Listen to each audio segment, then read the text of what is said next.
Adam connut Ève, sa femme. Elle conçut Caïn et son frère, Abel. Caïn fit à l'Éternel une offrande des fruits de la terre. Et Abel en fit une des premiers-nés de son troupeau. L'Éternel porta un regard favorable sur Abel et sur son offrande. Mais il n'en fit rien sur celle de Caïn. Caïn se mit dans une grande colère et son visage s'assombrit.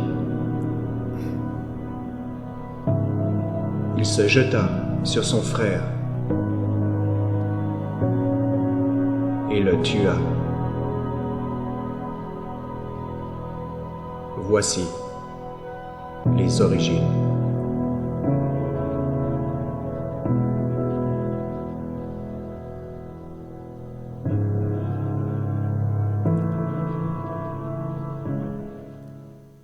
Bon matin tout le monde.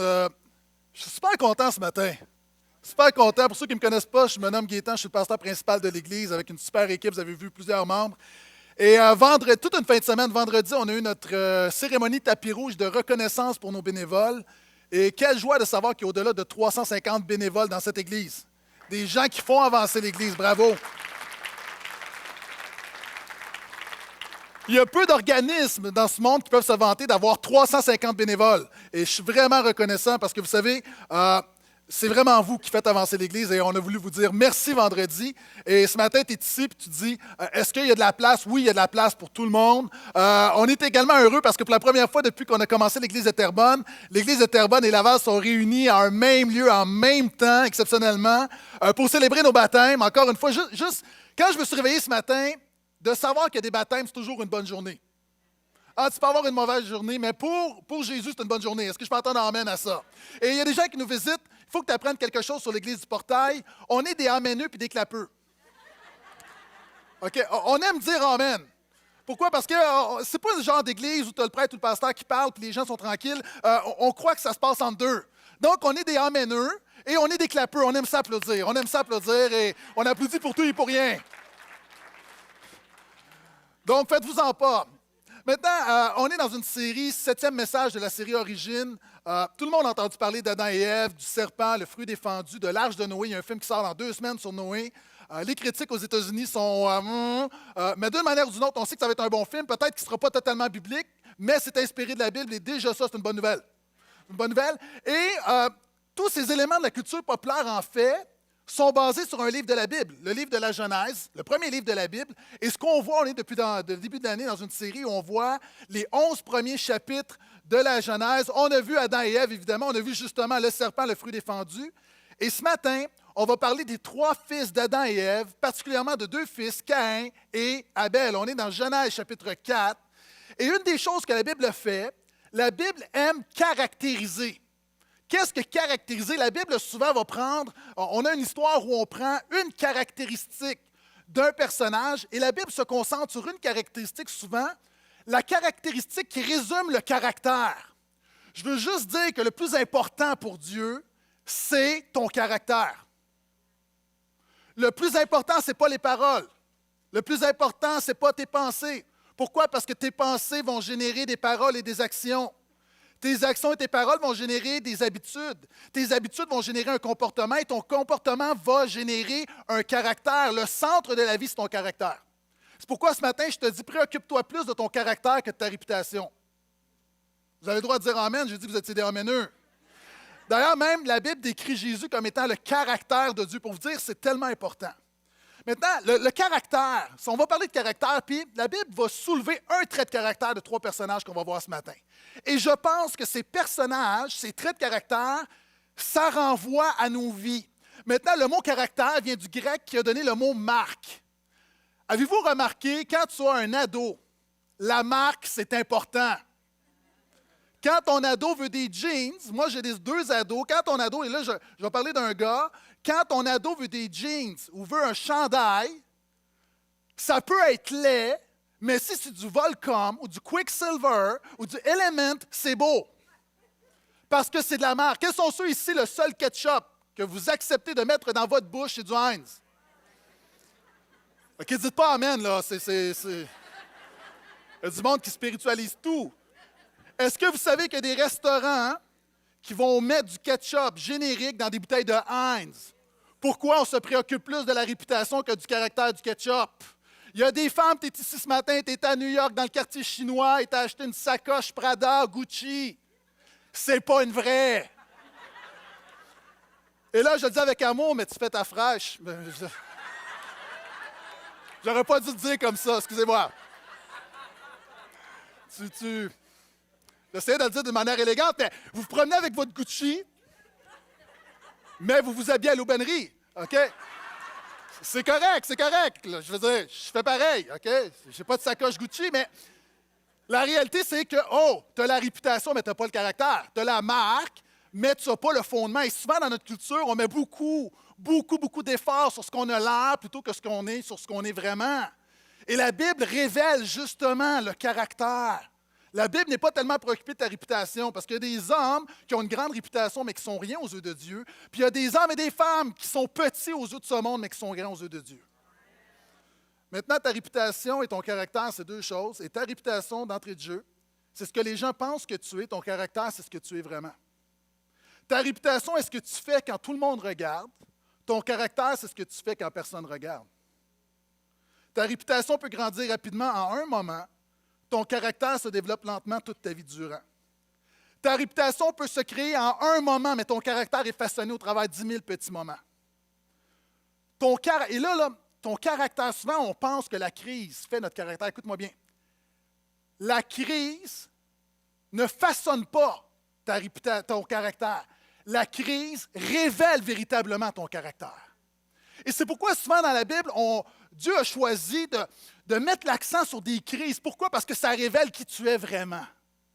Et on va regarder justement une crise. Genèse 4, c'est une crise et on voit trois hommes, les trois fils d'Adam et Ève, et on voit une caractéristique qui résume leur caractère. Vous savez, dans notre culture, souvent, on résume les gens selon leur beauté, selon leur talent, selon leur argent, selon leur pouvoir et leur influence. Dieu a un standard différent.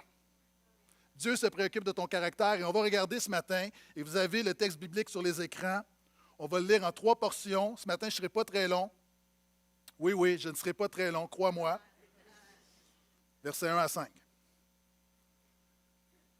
L'homme Adam eut des relations avec Ève, sa femme. Elle fut enceinte et mit au monde Caïn. Elle dit, j'ai produit un homme avec le Seigneur. Elle mit encore au monde Abel, son frère. Abel devint berger de petits bétail et Caïn cultivateur.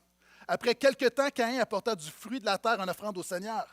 Abel, lui aussi, apporta des premiers-nés de son petit bétail avec leur graisse. Le Seigneur porta un regard favorable sur Abel et sur son offrande, mais il ne porta pas un regard favorable sur Caïn, ni sur son offrande. Caïn fut très fâché et il se renfrogna. En hébreu, ce que ça veut dire, il fit la baboune. Maintenant, on a Abel, un homme qui est caractérisé par son sacrifice. Écoute-moi bien. Ce que tu sacrifies m'en dit plus sur toi que ce que tu possèdes. Ce que tu donnes en dit plus sur toi que ce que tu gardes. Et ici, on a un homme qui offre un sacrifice et Abel est caractérisé par son sacrifice. Et même dans notre culture, on honore le fait que des hommes et des femmes se sacrifient pour une cause. Quel est le nom qu'on a entendu toute la semaine? Des gens qui disent Jésus, oui, amen. Vous êtes bénis. PKP. C'est ça. Pierre-Carl Pelado, PKP. On a beaucoup entendu parler de lui. Pourquoi? Parce que j'ai lu un article, quelqu'un a dit, on a un homme qui va sacrifier son confort, qui va sacrifier sa vie, parce que là, tout à coup, on va le mettre, il va être sur le radar. Je ne fais pas de politique ici, mais les gens aiment les gens qui se sacrifient. Il y a plusieurs années, Layton, alors qu'il avait le cancer, a amené le NPD à avoir une grande victoire. Donc, encore une fois, les hommes aiment les gens qui se sacrifient. Qui a gagné l'Oscar du meilleur acteur lors de la dernière cérémonie des Oscars? Matthew McConaughey. Je le dis probablement très mal, mais est-ce qu'on peut le mettre, s'il vous plaît? On a un homme qui a perdu au-delà de 25 % de son poids. Il est passé d'à peu près 200 livres à 140 livres pour jouer un sidatique. Les gens aiment ceux qui se sacrifient. C'est sacrifier pour un rôle. La semaine passée, on a vu une vidéo d'un homme qui organisait des parties à New York pour le jet set new-yorkais. Et cet homme-là a tout sacrifié pour creuser des puits en Afrique pour des enfants qui n'ont pas d'eau.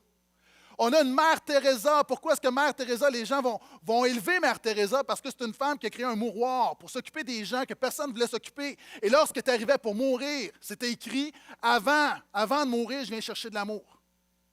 Notre culture valorise le sacrifice. Maintenant, ici, on a deux hommes, et un homme en particulier, qui offrent un sacrifice à Dieu. Maintenant, il y a des gens, je sais que tu nous visites peut-être ce matin, il y a des gens que tu viens nous faire ton tour une fois de temps en temps, et là, tu es mal à l'aise avec un sacrifice à Dieu. Tu es mal à l'aise avec le fait que des gens vont sacrifier des choses à Dieu.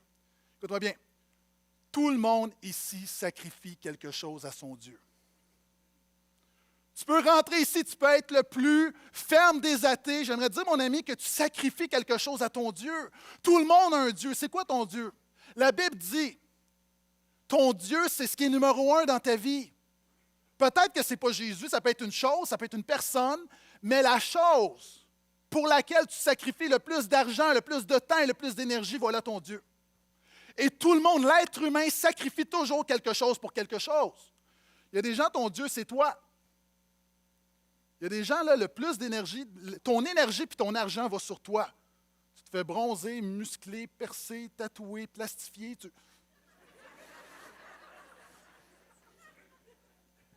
Il y a des gens, c'est toi ton Dieu, pourquoi Facebook? Pourquoi? Parce que tu veux, ton identité est déterminée par ce que les gens disent de toi. Il y a des gens ici, tu sacrifies, ton argent, ton temps va pour un sport. Tu es un fan fini, tu peux mettre même des milliers de dollars pour une activité. Il y a des gens, je connais des gens, c'est le vin. J'aime le vin, mais il y a des gens, c'est rendu une passion. Leur vie tourne autour du vin, les bons vins. Il y a des gens, c'est un animal. Il y a des gens ici, tu traites ton chien ou ton chat d'une meilleure manière que tu traites les humains autour de toi. Il y a une réalité où ton Dieu, quelquefois, on l'imagine comme étant quelque chose de spirituel, mais c'est quelque chose de très concret. Il y a des gens ici, le sexe, c'est ton Dieu. Le temps que tu passes sur Internet, dans la pornographie, l'argent que tu mets, c'est comme, voilà ton Dieu. Et nous avons chacun un Dieu. La réalité n'est pas est-ce que tu sacrifies à Dieu, la réalité, c'est quel est le Dieu à qui tu sacrifies. Puis ça, on a un homme qui est caractérisé par son sacrifice à Dieu. Il y a des gens ici, tu sacrifies ta famille pour ton travail. Il y a des gens, tu sacrifies ta foi pour quelqu'un autour de toi. Maintenant, ce qui est intéressant, c'est qu'on a un sacrifice. Caïn va offrir un sacrifice qui va être désagréable à Dieu. Et là, d'entrée de jeu, il y a des gens ici, quand on lit la Bible, on aime s'associer avec le bon personnage. Est-ce que vous êtes comme moi? Moi, quand je joue au hockey avec mon fils et avec ses amis à sa fête, c'est rare que quelqu'un va dire « Moi, je suis René Bourque. Je suis Don Moen. » Généralement, on veut s'associer avec les meilleurs. Maintenant, ici, souvent, tu as lu le texte, tu m'as entendu le prêcher, et là, tu te dis « Ah, Caïn. Dieu l'a vu, hein, Caïn est dévoilé. » Et là, toi, tu te vois plus comme un Abel. J'aimerais te dire, là, soyons compatissants avec Caïn. Savez-vous pourquoi? Parce que Caïn, lui, au moins, offre quelque chose à Dieu. Là, ne dis pas amen, dis aïe aïe. Vous savez, c'est quoi? Il y a des gens ici, et là, je m'adresse à des chrétiens, je ne m'adresse pas à nos invités qui sont ici pour la première fois.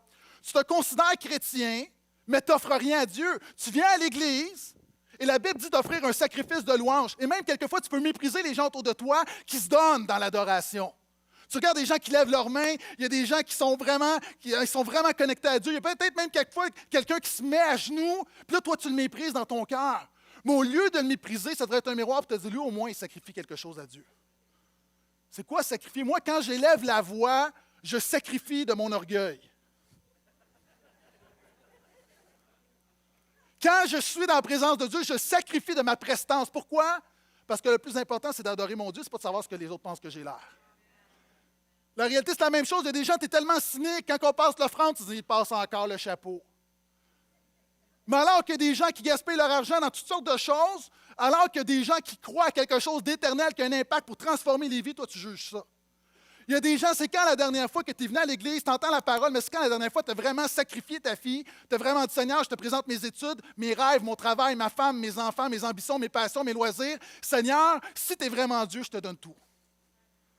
Donc, avant de juger Caïn, attendons un peu. Et moi, quand je regarde à Caïn, je me dis, c'est un homme qui a quand même offert quelque chose à Dieu. Est-ce que vous êtes toujours là? Et là, maintenant, on a un Abel qui va sacrifier quelque chose. On a deux hommes. On a un Caïn qui, lui, c'est un agriculteur, donc il va offrir le fruit de son travail. Puis tu as un Abel, lui, sa job, c'est d'être un berger, et il va offrir des animaux en sacrifice à Dieu. Et la Bible nous dit que Dieu a trouvé le sacrifice d'Abel agréable. Est-ce que Dieu a des chouchous? Est-ce que Dieu est injuste? Parce que déjà, tu es ici ce matin et tu te sens un peu comme Caïn, tu te dis, on voit là, la faveur de Dieu sur les autres, mais pourquoi moi, je n'ai pas cette faveur-là? Puis tu as l'impression que Dieu a des chouchous, ou que Dieu t'aime moins, ou que Dieu t'a abandonné. C'est un mensonge. Il y a une raison bien précise pourquoi Dieu a agréé le sacrifice d'Abel et non celui de Caïn. Et la Bible nous dit dans un autre livre, le livre aux Hébreux, elle nous dit que c'est parce que Abel l'a offert avec foi. Abel avait la foi. La preuve que Caïn n'avait pas la foi, regardez bien, suivez-moi. Il offre un sacrifice à Dieu. Il est fâché parce que Dieu ne l'accepte pas. Pourquoi? Parce que dans son cœur, il pense mériter quelque chose. Et finalement, il est en train d'offrir un sacrifice à Dieu pour avoir la reconnaissance de Dieu plutôt que de le faire par reconnaissance envers Dieu. Ça, c'est la religion. Il tente de manipuler Dieu. Il donne quelque chose à Dieu pour s'attirer une faveur. Ça, ce n'est pas de la foi. C'est de la religion. Ça, c'est du marchandage. Gloire à Dieu, on ne fait plus ça aujourd'hui. As-tu des gens, tu es ici ce matin parce que tu te dis, ça peut m'aider, besoin d'une job, je retourne à l'église. Tu commences à prier tout à coup pour quelque chose, tu es malade, tu pries, tu n'as jamais prié. C'est correct de prier quand tu es malade. Le problème, c'est à un moment donné, c'est que quand Dieu te fait, quand Dieu guérit, quand Dieu agit, tu arrêtes de prier. Et finalement, tu es un Caïn parce que tu offres quelque chose à Dieu simplement pour le manipuler. Ça me fait penser à cet homme qui vient à l'église. Pas dans cette église, c'est une histoire, OK, cherchez-le pas. C'est un homme d'affaires qui... il y a un deal d'1 million là, qui va se conclure, puis il a vraiment besoin, puis il se dit, OK, il faut que je mette toutes les chances de mon bord, donc je vais aller à l'église. Ça fait longtemps que je n'ai pas été à l'église, mais ça ne peut pas nuire. Donc, il vient à l'église, puis pendant la louange, il y a un homme à côté de lui. Puis l'homme, il se donne. Seigneur, tu vois mon besoin. Pour voir mon besoin, je crie à toi, ô Éternel. Puis l'homme essaie de prier, mais l'homme, là, il prend vraiment de la place à côté. Hein? Vous savez, il y a des gens comme ça, quelquefois, tu loues le Seigneur, mais il y a des gens qui vont louer pour deux. Pas ici, dans d'autres églises, Et là, Seigneur, Seigneur, vois mon cœur. Et là, l'homme n'en peut plus, puis là, il me dit, excuse-moi, mon ami, c'est quoi ton besoin? Il dit, moi, là il me dit, il me manque 100 $ pour payer mon loyer. L'homme prend son portefeuille, il donne 100 $, il dit, OK, gars, voilà, vas-y. L'homme dit, Alléluia, Alléluia, ça va directement payer son loyer. L'autre est là, puis il dit, OK, Seigneur, maintenant que j'ai toute ton attention, écoute-moi.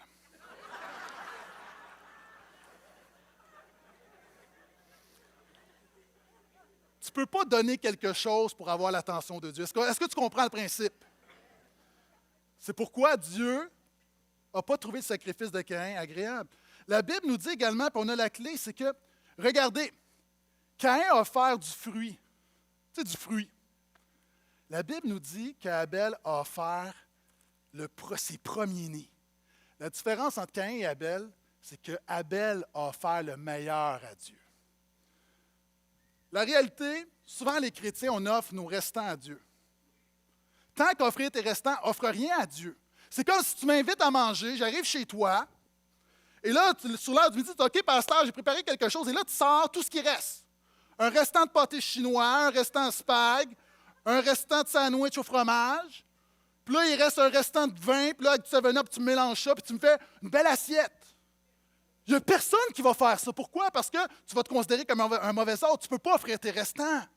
Maintenant, est-ce qu'on est d'accord que Dieu mérite notre meilleur? Dieu mérite le meilleur de ton énergie, le meilleur de ton temps, le meilleur de toi-même. Quand tu fais quelque chose pour Jésus, fais le bien, mets tes tripes. Il mérite le meilleur.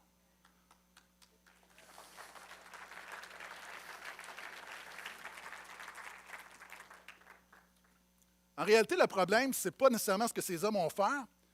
Ce n'est pas ce qu'ils avaient dans leurs mains, le problème, c'est ce qu'ils avaient dans leur cœur.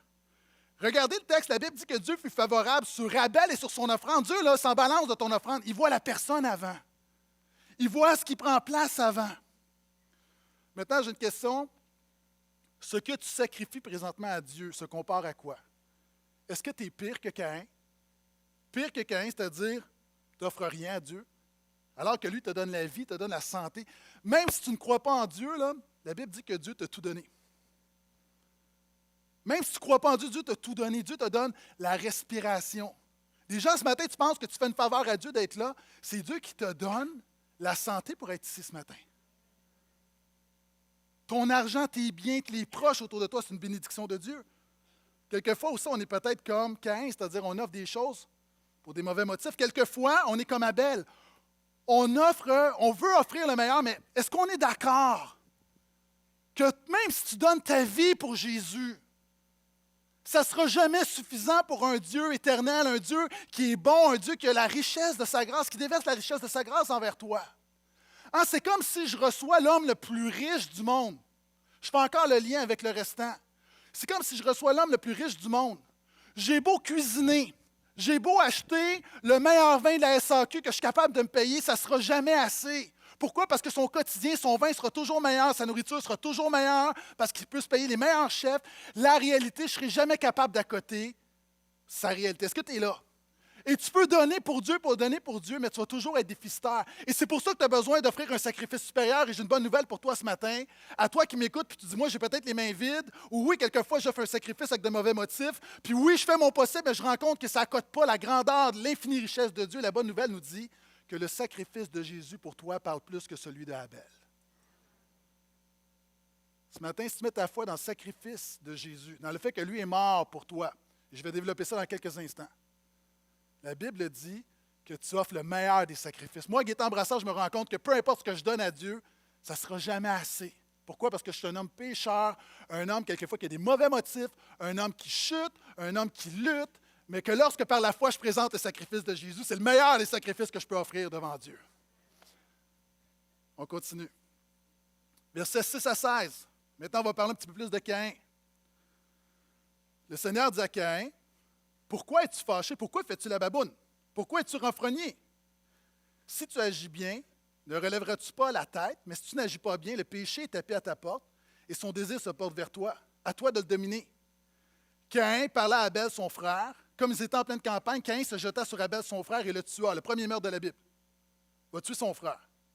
Le Seigneur dit à Caïn, « Où est Abel, ton frère? » Il répondit, « Je ne sais pas, suis-je le gardien de mon frère? » Alors il reprit, « Qu'as-tu fait? Le sang de ton frère crie de la terre jusqu'à moi.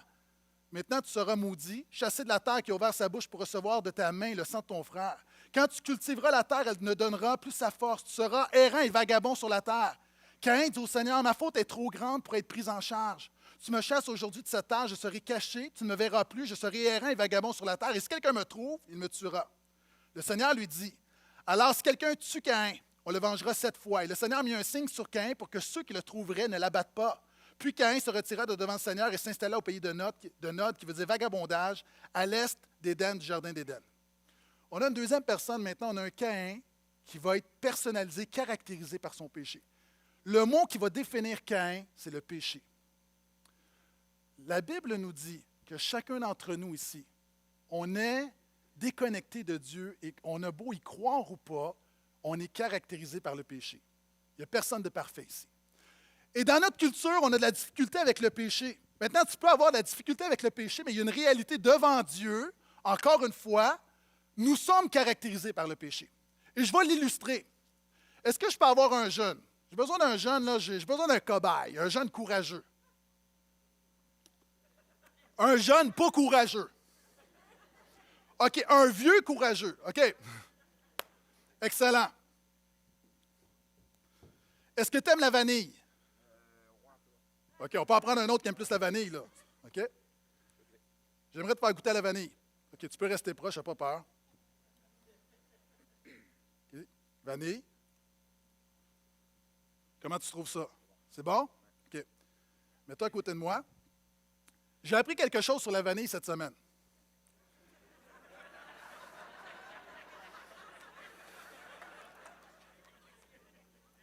Dans l'extrait de vanille, il y a ce qu'on appelle le castoreum. Est-ce que tu as goûté le castoreum? Le castoreum, j'ai cherché la définition sur Wikipédia. Le castoreum, c'est la sécrétion qu'on retrouve dans une glande entre le pénis et l'anus du castor. Est-ce que ça a bon goût encore? Un peu moins, hein? OK, est-ce qu'on peut l'applaudir?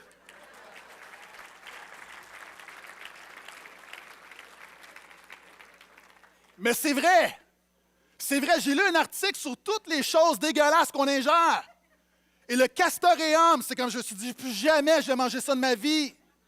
Et le péché, c'est la même chose. Le péché, on ne le voit pas. Ça semble subtil. Puis quelquefois, même dans la vie, on se dit qu'on est des bonnes personnes. Tu regardes les bons ingrédients, mais encore une fois, une petite affaire qui va souiller tout le reste. Et la Bible dit, alors que toi, tu présentes souvent tes ingrédients en disant « je suis une bonne personne, je suis une bonne personne », la Bible dit, oui, tu peux faire du bien, mais fondamentalement, il y a un problème dans ta vie, il y a un castoreum spirituel qui est le péché, et Dieu est venu envoyer son Fils pour te libérer du péché. Puis ici, on a 6 étapes dans la progression du péché. Premièrement, on voit que le péché est déjà à l'intérieur de nous. Déjà, il n'y a pas de raison. Mais c'est en dedans de lui quand ça le ronge. Puis il y a des gens ici, il n'y a pas d'explication. Il y a quelque chose qui te ronge. Tu as des mauvaises habitudes, il y a des choses qui te lient et tu te demandes d'où ça vient. Puis tu peux essayer de faire 18 thérapies. Puis je ne suis pas contre les thérapies, mais ce que je dis, quelquefois, si la cause est spirituelle, le remède n'est pas thérapeutique, le remède est spirituel. Puis souvent de fois, il y a un péché, c'est le péché avec lequel on lutte. Chaque fibre de notre être est pris par le péché. Et regardez, Dieu dit à Caïn, le péché est aussi tapis à ta porte, domine-le. Il dit, voici, tu luttes avec le péché. Maintenant, là, le péché va vouloir t'attaquer, puis il va vouloir dominer ta vie. Maintenant, c'est à toi de le dominer. Il y a 2 types de personnes. Il y a des gens qui dominent le péché, puis il y a des gens qui sont dominés par le péché. Et c'est l'image d'un lion qui est tapis à la porte qui attend. Puis Dieu dit à Caïn, fais attention, il y a une porte, ne rouvre pas cette porte. Là, il y a des gens, tu m'écoutes ce matin, prophétiquement, je te dis, il y a une porte qui est fermée devant toi, tu as le goût d'ouvrir cette porte-là, ça peut être n'importe quoi, ça peut être l'adultère, ça peut être une fraude, ça peut être juste quelque chose qui est très, très, très personnel. Ne rouvre pas cette porte parce qu'il y a un lion qui est tapis derrière. Petite vidéo sur ne pas sortir parce qu'il y a un lion qui est là et ça peut dégénérer.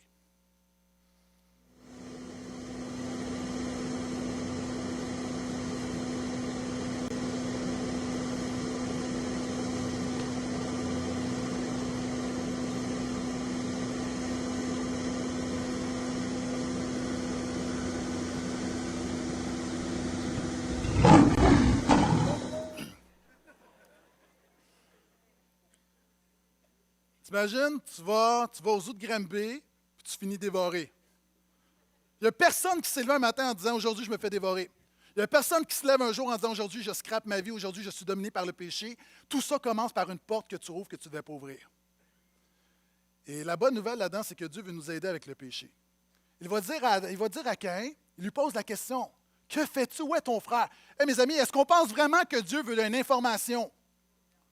Dieu donne une occasion de repentance à Caïn. Il est en train de dire, gars, il se passe quelque chose dans ton cœur. Ce matin, il y a des gens là, c'est vraiment pour toi. Alors que tu entends ma voix, c'est une occasion pour toi de revenir à Dieu, de donner ta vie à Dieu. Parce que si tu ne le fais pas, tu vas ouvrir une porte, puis tu vas te faire dévorer, puis ça va dégénérer.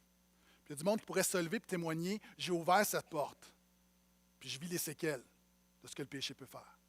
Et la réalité, Dieu veut t'aider. Et là, tout à coup, Caïn persévère et finalement, Caïn est coupé de Dieu et il devient chassé devant la présence de Dieu. Et la Bible nous dit que chaque personne ici, nous sommes privés de la gloire de la présence de Dieu. Il devient un vagabond. Maintenant, moi, j'ai grandi à Montréal-Nord, mais je sais que on a plusieurs frères et sœurs d'origine haïtienne ici. Et le mot vagabond a une signification. Hein, pour nous, souvent, les Québécois de souche, vagabond, c'est juste quelqu'un qui se promène, le vagabond. Mais en créole, c'est quelque chose de négatif. Moi, je me souviens quand je jouais avec mes amis, puis on faisait trop de bruit, puis à un moment donné, il y a une maman qui sortait, une maman haïtienne, puis là, elle commençait à nous chicaner, puis on restait là, puis elle disait « Vagabond! » C'est quoi? C'est comme une racaille, il y a quelque chose de négatif. Il y a des gens ici, tu te promènes, et ça, c'est très québécois maintenant. Fini, j'arrête l'application culturelle. Il y a des gens ici, on est dans un vagabondage spirituel. Il y a plein de Québécois qui se promènent de nouvel âge, en toutes sortes de religions, en toutes sortes d'affaires, de croissance personnelle. On est des vagabonds spirituels. Et la réalité, il y a un chez toi et ça, c'est Jésus. Puis on cherche à droite et à gauche. On cherche à droite et à gauche.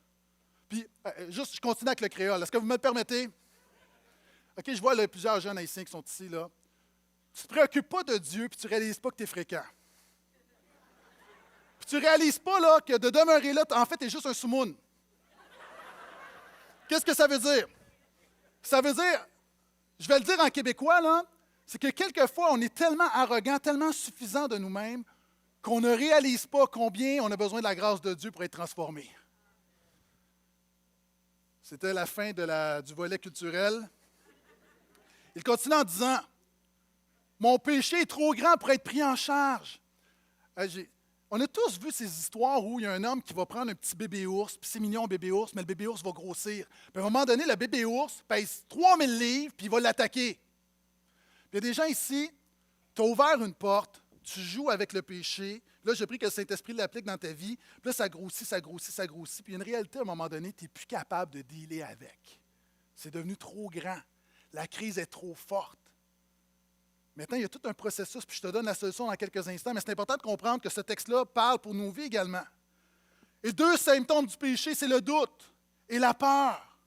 Et quand Caïn va dire, « Seigneur, est-ce que tu vas être errant? Est-ce que puis je vais avoir peur, puis quelqu'un va me tuer? » Regardez la réponse de Dieu, c'est la grâce. Dieu dit, écoute-moi bien, Dieu t'aime et te protège plus que tu penses. Il va dire à Caïn, « Non, je vais mettre un signe sur toi. » Le premier tatou de l'histoire de l'humanité. Il met une marque sur Caïn. Je ne sais pas c'était quoi la marque, il met une marque sur Caïn et il dit, cette marque-là va te protéger. La Bible nous dit qu'aujourd'hui, cette marque-là, c'est le Saint-Esprit qui est en nous. Voici l'application. Il y a du monde ici, tu as commencé à suivre Jésus, tu t'es éloigné, puis tu penses que Dieu t'a abandonné, mais tu ne réalises pas que par l'Esprit que Dieu a mis en dedans de toi, il te protège, il te garde, puis il veut te ramener à la maison. Maintenant, la question ce matin, c'est qu'on a un homme qui est caractérisé par son sacrifice, un homme qui est caractérisé par son péché. Et moi, ce matin, s'il y a une chose à retenir, c'est comment ne pas être caractérisé par nos péchés, c'est que tu as besoin de Jésus. La Bible dit que Jésus s'est offert en sacrifice pour pardonner ton péché. Jésus est mort à ta place. Et la Bible nous dit que Jésus, lorsqu'il est mort à la croix, le salaire du péché, c'est la mort. Nous sommes tous coupables devant Dieu. Et que lorsque Jésus est mort à la croix, il y a eu un transfert. Jésus est devenu ton péché. Et toi, maintenant, par ta foi en Jésus, tu deviens la justice de Dieu. Tu deviens le pardon de Dieu. Est-ce que je peux entendre amène à ça? Et il y a 2 catégories de personnes. Il y a des gens qui sont caractérisés par le péché, puis il y a des gens qui sont caractérisés par Jésus. Est-ce que ceux qui sont caractérisés par Jésus sont meilleurs que les autres? Non. Ce ne sont pas des meilleures personnes. Ils ne sont pas plus spirituels, ils ne sont pas plus saints. Ce qui fait la différence, c'est simplement qu'ils ont cru dans l'œuvre de Jésus et qu'ils ont réalisé que par eux-mêmes, ils ne pouvaient pas y arriver. Puis ça amène le 3e point. On va sauter au verset 25 et 26, 2 petits versets en terminant. L'homme Adam, et on va parler du 3e fils brièvement d'Adam et Ève, l'homme Adam eut encore des relations avec sa femme. Elle mit au monde un fils et l'appela du nom de Seth. Ça veut dire attribué, car dit-elle, Dieu m'a attribué une autre descendance à la place d'Abel, que Caïn a tué. De Seth aussi naquit un fils qu'il appela du nom d'Énoch. Et regardez, super verset, c'est alors que l'on commença à invoquer le nom du Seigneur. On a un 3e personnage, Seth, qui est une personne caractérisée par sa prière. Puis dans le contexte, j'ai sauté une généalogie, je vais en parler la semaine prochaine, mais on a des hommes, puis Dieu les caractérise. Puis là, c'est le commencement de la civilisation, puis il y a des gens qui, en un qui est caractérisé par le fait qu'il a bâti une ville, un autre par le fait que c'est lui qui a commencé au niveau des arts, un autre c'est la métallurgie, un autre c'est la polygamie, un autre c'est la violence, quelquefois c'est positif, c'est négatif. Et là, tout à coup, il y a un gars qui arrive, et lui, sa caractéristique, ce qui révèle son caractère, de quoi il est fait vraiment, c'est un homme de prière, c'est un homme qui invoque le nom de Dieu. Wow! C'est un homme qui réalise que par lui-même, il ne peut pas y arriver. C'est un homme qui réalise que son sacrifice ne sera jamais assez grand. C'est un homme qui réalise que son péché, lui, est trop grand. C'est un homme qui réalise que la seule solution, c'est de dire à Dieu que par lui-même, il ne peut pas y arriver et qu'il a besoin que Dieu l'aide. Et l'aide de Dieu se nomme Jésus. Dieu cherche encore des hommes et des femmes qui sont caractérisés par cette invocation. C'est quoi l'invocation?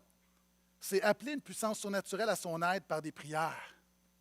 Il y a un psaume qui dit, il y a un croyant qui va dire dans les psaumes, il y a des gens autour de moi qui s'appuient sur leurs armes, qui s'appuient sur leurs chevaux, qui s'appuient sur leurs chars de bataille, mais nous invoquons le nom du Seigneur.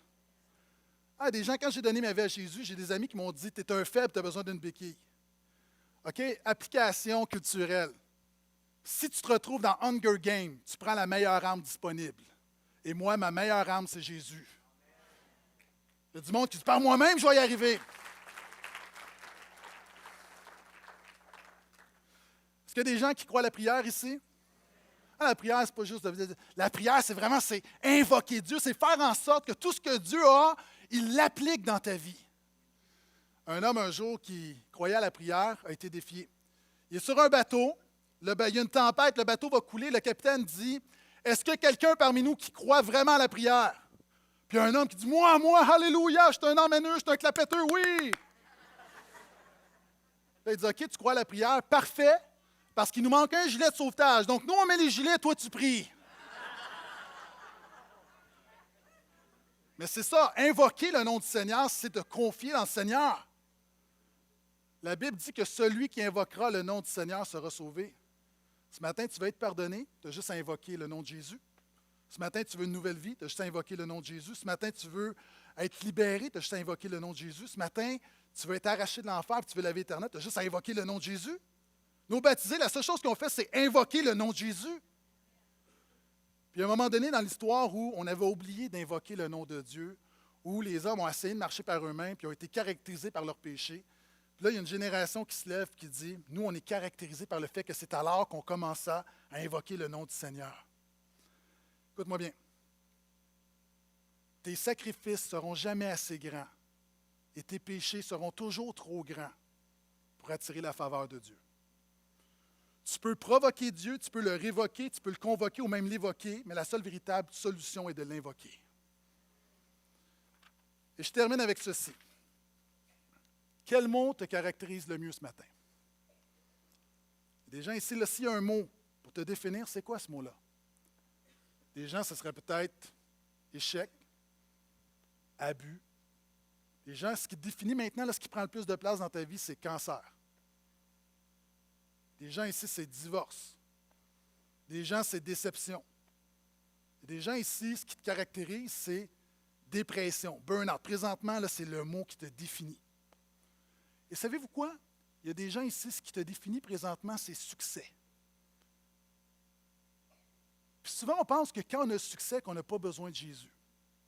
Il y a un homme qui a dit la chose suivante. Nous avons besoin de nous rappeler que nous sommes sauvés par grâce quand nous échouons, mais nous avons encore plus besoin de nous le rappeler quand nous réussissons. Pourquoi? Parce que quand tu réussis, tu penses que tu y es arrivé par toi-même. Donc, ce matin, ce n'est pas un message pour ceux que ça va mal. Ce matin, c'est un message pour tout le monde. Est-ce qu'on se rappelle qui a gagné les Jeux olympiques en 1984 dans toutes les disciplines? Est-ce qu'on se rappelle, il y a 3 ans, c'était qui Miss Univers, la plus belle femme du monde? Est-ce qu'on se rappelle qui a gagné le Grammy du meilleur album il y a 2 ans? Est-ce qu'on se rappelle qui a gagné l'Oscar du meilleur acteur, meilleure actrice il y a 10 ans? C'est éphémère. La seule chose qui demeure, c'est ce qui est éternel. Et la seule chose qui est éternelle, c'est Jésus. Et ce qui fait la différence, pourquoi est-ce qu'on se rappelle de ces 3 hommes-là? C'est intéressant parce que Abel, est-ce que vous savez ce que ça veut dire Abel? Ça veut dire éphémère. Abel, c'est un homme dont le nom veut dire éphémère, mais qui a offert un sacrifice qui a une portée éternelle. Caïn, ça veut dire celui qui possède. Ici, on a un homme qui possède humainement, mais qui n'a rien éternellement. C'est le cas des gens ici. Les gens ici, tu possèdes humainement, mais éternellement, tu n'as rien. On a un Seth, puis son fils Énoch. Énoch veut dire faiblesse, mais c'est un homme qui a une prière forte, qui a une portée éternelle. Et s'il y a un mot en terminant qui devrait nous caractériser ce matin, puis qui donne un sens à notre vie, c'est le mot éternité. Est-ce que vous savez que la ville de Sydney est caractérisée par le mot éternité? Est-ce qu'on peut mettre l'image, s'il vous plaît? Si vous allez à Sydney, en Australie, vous allez vous rendre compte que sur le pont de Sydney, il y a le mot éternité qui est écrit. Petite vidéo, ici on a les Jeux olympiques de Sydney, les précédents avant ceux de Sochi. Et le point culminant de cette cérémonie, c'est lorsque le mot « éternité » est apparu. Et là, il y a des dizaines de milliers de personnes qui ont tapé des mains, les yeux pleins d'eau, « éternité ». Ici, on recule à l'an 2000, passage de l'an 2000, sur le pont. La fin des feux d'artifice, où on sonnait vraiment l'entrée, c'était le coup de minuit, on entrait. Il y a un mot qui est apparu. Et ce mot-là, c'est éternité. Le mot éternité, calligraphié comme vous le voyez, est devenu un traded mark, est devenu le symbole de Sydney. De la même manière que la Statue de la Liberté, par exemple, est le symbole de New York, ou que les lettres Hollywood sont le symbole d'Hollywood. Si vous allez à Sydney, vous allez voir gravé sur des bâtiments, vous allez voir inscrit sur des pavés le mot éternité est toujours de la même manière. D'où ça vient, le mot éternité? Alors que c'est une caractéristique de la ville, plusieurs ne savent pas d'où ça vient, je vais vous le dire. Dans les années 30, il y a un homme qui est un homme qui a fait de la prison, un homme qui était homme de main pour ses sœurs qui se prostituaient, un homme qui a fait la Première Guerre mondiale, qui est revenu, qui est devenu un itinérant, qui est un clochard. Arthur Stace. Au début des années 30, Stace était dans la rue, alcoolique, perdu. Un jour, il est entré dans une église. Et il y avait un pasteur comme moi qui enseignait, qui prêchait, qui parlait de Jésus. Et le thème de son message, de son sermon, c'était « Éternité ». Stace, ce jour-là, ce que plusieurs personnes ne savent pas, a donné sa vie à Jésus. Ce mot-là l'a bouleversé parce qu'il a réalisé que le mot le plus important, c'est pourquoi tu as été créé, c'est l'éternité. Tu peux avoir la job, l'influence, la beauté que tu veux, c'est éphémère. Il y a une chose qui compte vraiment, c'est l'éternité. Cet homme-là a donné sa vie à Jésus et pendant 35 ans, s'est promené dans la ville le matin. Et là, Dieu a restauré sa vie, il s'est marié, il a eu une famille. Puis le matin, il partait très tôt. Et écrivant toujours de la même manière, écrivait éternité. Avec une craie, écrivait sur la rue, écrivait sur les trottoirs, sur les bâtiments. Et on évalue que pendant 35 ans, il a écrit 1,5 million de fois le mot éternité. C'est devenu un phénomène où tout le monde, c'est devenu le symbole de la ville, mais personne ne savait d'où ça venait. Et cet homme-là se disait, en mettant éternité, les gens vont peut-être réaliser justement que ce qui doit te caractériser, c'est la vie éternelle. Et à un moment donné, il y a quelqu'un qui a compris, qui l'a surpris, puis on a compris que le mot éternité venait d'un homme qui avait donné sa vie à Jésus, puis qui avait compris qu'il avait été fait pour l'éternité, puis que son espérance était dans l'éternité. Je veux dire quelque chose de brutal. On espère tous faire des grandes choses. On espère tous qu'un jour, là, plusieurs personnes, là, tu as besoin de comprendre que dans peut-être pas si longtemps que ça, tu vas mourir. On va te mettre dans un trou, on va mettre de la terre sur ton cercueil, puis les gens vont retourner manger de la salade de patates. C'est brutal, mais c'est ça la vie. Dans un monde où on dit « poursuis tes rêves, deviens quelqu'un », la réalité, là, 99,9% des gens, on va avoir une vie ordinaire. Et je te dis quelque chose, j'étais à l'école longtemps, 100% des gens vont mourir. Moi, là, vous pouvez m'aimer, je peux mourir demain matin, vous allez avoir un peu de peine, un autre va prendre ma place. Peut-être que dans 2 ans, ma femme va se remarier. Dans 5 ans, mes enfants vont venir me voir une fois de temps en temps. Peut-être qu'ils vont venir aux 2 ans se recueillir sur mon tombeau. La réalité, là, on va tous mourir et on va nous oublier. La seule chose qui compte, c'est l'éternité. La seule chose que je peux léguer à mon Église, à mes enfants et à mes proches, c'est l'éternité. La seule manière d'avoir cette éternité-là, c'est en mettant ta foi en Jésus, qui est la vie éternelle.